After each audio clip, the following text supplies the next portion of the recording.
one vote and then go ahead and bring the action to court and say, hey, you know, I failed to identify who was in the room for me. It was an invalid action. That $250 million bond must be withdrawn now. Therefore, you have a one-person thwarting the whole democratic process of that 12-member board that was a majority in favor of that. Also, where there was a point made at the meeting where notice. So notice was a big concern. If you have 24-hour notice is required under the right to know law, and what if it's 23.5 hours or 23.75 hours? That's a technical violation, and under this proposed legislation would require undoing anything that the board had ruled in favor of doing. But also notices for many boards, they actually rely on a third party or a staff person to provide the notice. God forbid you have a disgruntled staff person who does not want any legislation to go forward. They could actually undo the democratic process by not posting it within the 24-hour period. Or if, God forbid, a local newspaper doesn't want the board to be done, they could delay or postpone the posting of a notice or something. But so basically, you could be having outside influences really significantly material impact the democratic process of any board there too, and really going against the whole. It would be counter-majoritarian, whereas majority of the board would be voting in favor of something. You'd be giving the power of one or a minority to undo the entire process. And for information purposes, I think that, quite frankly, is a frightening prospect. Mr. Smith? Well, I am, and always have been, vigorously opposed to the death sentence. And in this law, what is being proposed to me is the death sentence. And wholly aside from, I understand the moral considerations are different here than in a criminal case. But if we look at what has happened when efforts have been made, and this is exactly that sort of an effort, to remove discretion from a judicial officer. We now have 2 million people in this country in jails, and a substantial number of them are there because there was no choice, because discretion was taken away through the concept of mandatory sentencing. We now are discovering that the whole concept of mandatory sentencing was not the way to go, and the trend is very different. A judge has got to have discretion. Forget your example of where the building's already done. It's something just less dramatic, where the judge has got to have the right to say, look, there was a violation. Now let me weigh that against what the purpose of the right to know law was. Did they really exclude everybody from the meeting and lash somebody who's trying to open his mouth?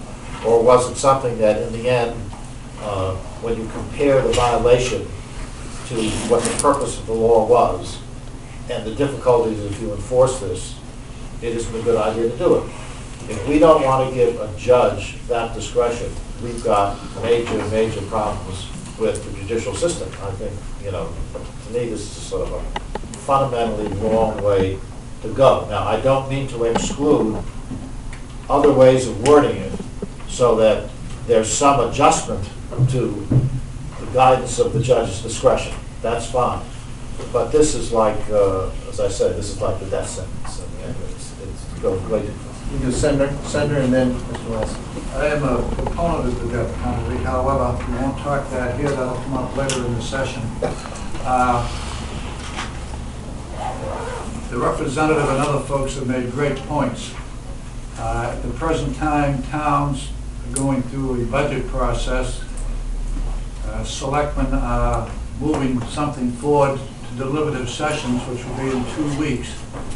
So suppose the town of Raymond, where I happen to be a selectman, we've done something, and my gosh, it's illegal, but in the meantime, it's gone to the voters in January. The voters have said, yes, okay, we'll move it on to the March ballot. Maybe that nursing home is on that ballot. And what in the world do you do?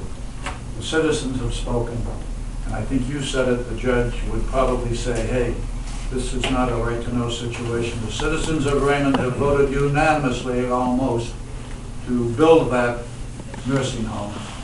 We're not gonna take that away because the bid's already been out. It would cost you millions of dollars, thousands of dollars to rework it. And the citizens have spoken. And if the citizens don't think the board did the right thing, the next election they'll throw their rascals out anyway. Leslie? That, I was going to say something of that nature, and I agree with Peter's point on it. I mean, when I was very young and in the Army in Germany, we had a phrase that we used, "Macht's nix." It's "Macht nix," means nothing. And there ought to be somebody who doesn't have to look at something and say, well, they forgot to say Simon said. That's what judges are for.